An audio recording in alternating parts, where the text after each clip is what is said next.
Ruth, a faithful woman.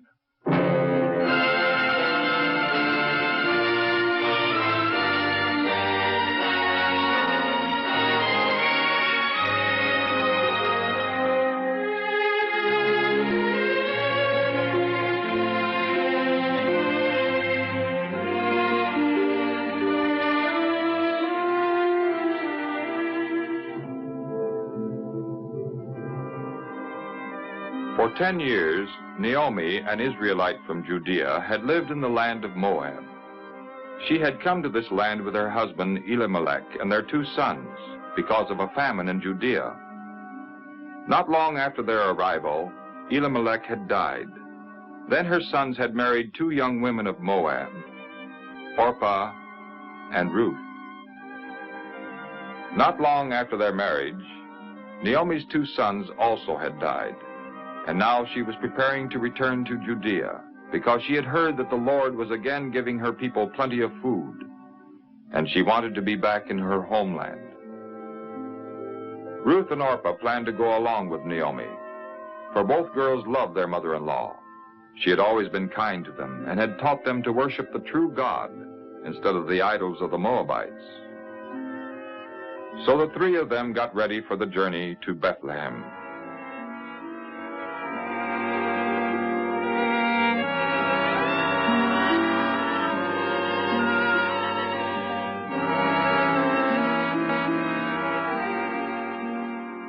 But before they had gone very far, Naomi came to a decision.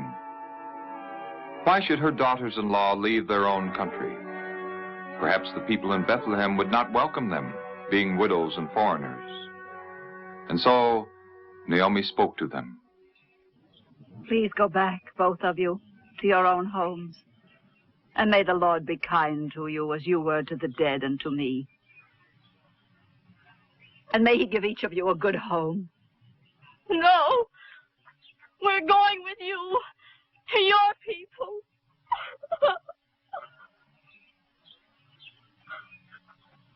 Go back, my daughters. Why should you go with me? Do I have any more sons who could marry you? And even if I should marry again and have sons, would you wait for them to grow up? No. No. I'm sorry that the Lord has sent me all this trouble.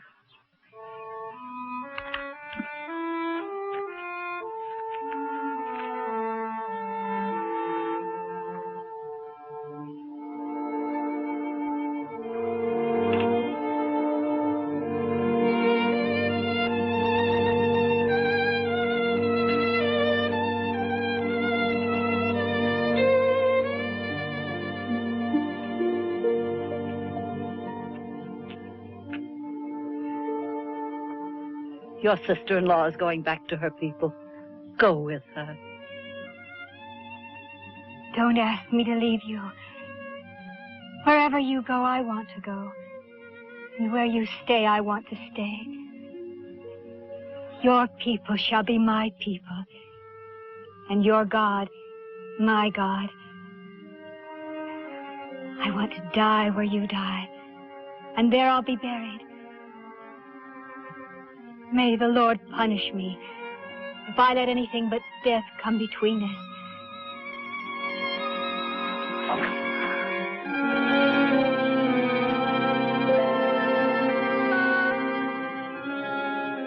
When Naomi realized how deeply Ruth loved her, she thanked God for having given her such a loyal daughter to help make up for the loss of her husband and 2 sons. So Ruth and Naomi continued on their journey. When the women came to the land of Canaan, Naomi was glad to be back in her homeland again.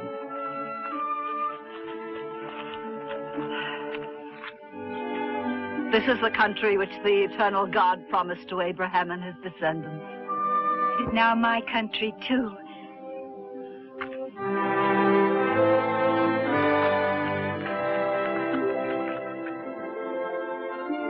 Naomi had changed in the 10 years she had been away from Bethlehem.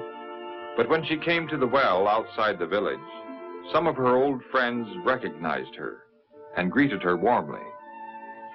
Is this really Naomi, the pleasant one? Do not call me the pleasant one. Call me Mara, the bitter one, for I have a bitter sorrow. My husband and my sons are dead. But Ruth, my son's wife, has chosen to come here with me, for she worships the God of Israel.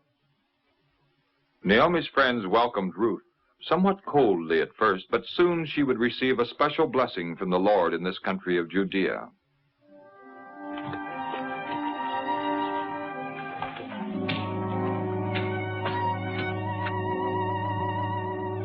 In order to find food for herself and Naomi, Ruth went out to the barley fields. For in those days, it was the custom of Hebrew landowners to leave some stalks of grain for the poor people to gather. Now the field where Ruth gathered grain was one belonging to a man named Boaz. And when he came out to his field and saw her there, he asked his overseer about her.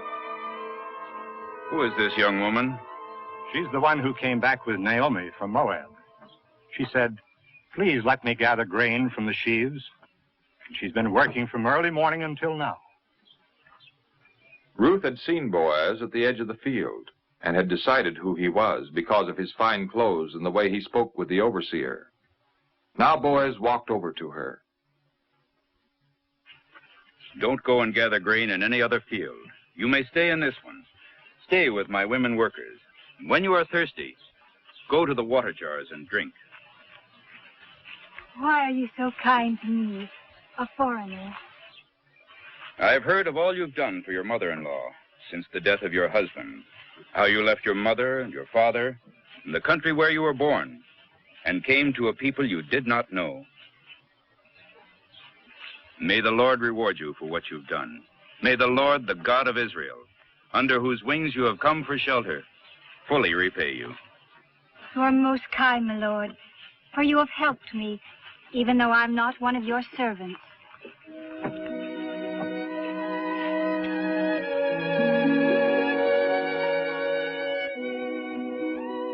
From the moment of her meeting with Boaz, Ruth was treated with great kindness.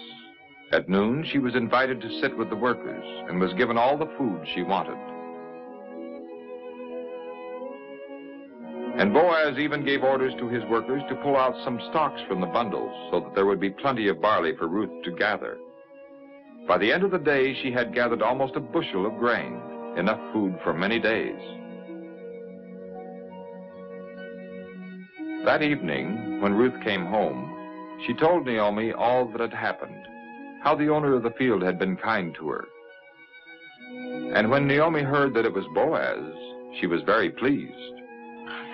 Oh, may the Lord bless Boaz for his kindness. The man is a close relative who may help us.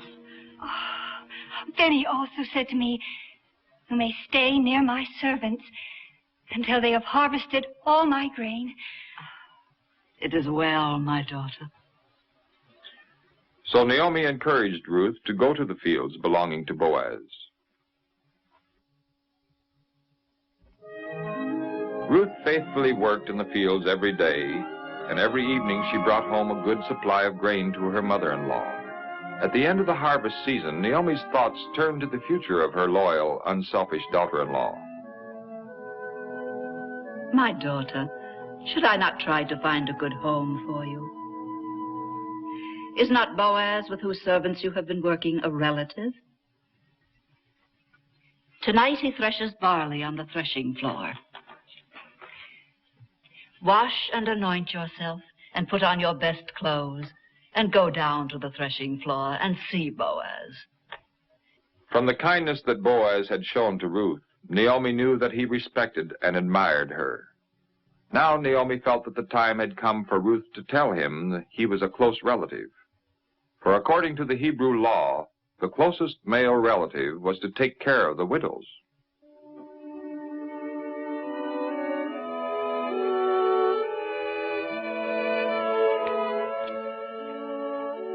Following Naomi's suggestion, Ruth went to Boaz, asking him to take care of her because he was her relative.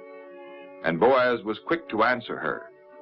Have no fear. I'll do all that you ask, for everyone knows you're a good woman. It's true, I am a close relative. But there's a relative who's closer than I. If he will help you, well, Let him do it. But if he isn't willing, then as the Lord lives, I will gladly do it with my whole heart. In this way, Boaz promised Ruth that if the man who was her closest relative would not marry her, he wanted her to be his wife.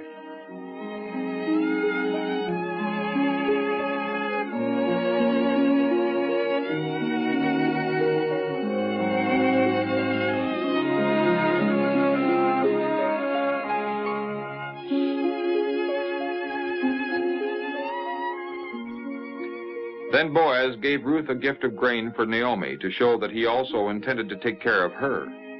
And Ruth hurried home to tell Naomi all that Boaz had said. The next day, Boaz lost no time in meeting with Naomi's closer relative. And according to the custom of the day, he asked 10 elders of the city to be present at their meeting. Naomi has come back from Moab and is selling the land that belonged to our relative, Elimelech. I thought I would tell you about it and say, buy it in the presence of the elders of my people. If you want it, take it. But if you do not, then tell me, since after you, I am her closest relative. I will buy it. But if you buy the land from Naomi, you must also take Ruth, the Moabite woman, as your wife, so that her children may inherit the land. No wonder the other close relative hesitated. If he married this Moabite woman and a son were born, the property would go to that son and not to his own children. So the man who was the nearest relative decided what to do. I can't buy it for myself without hurting my own inheritance. You may have it. Then the man took off his sandal and gave it to Boaz to show that Boaz had the right to buy the land and also to marry Ruth. In that way, the matter was legally settled.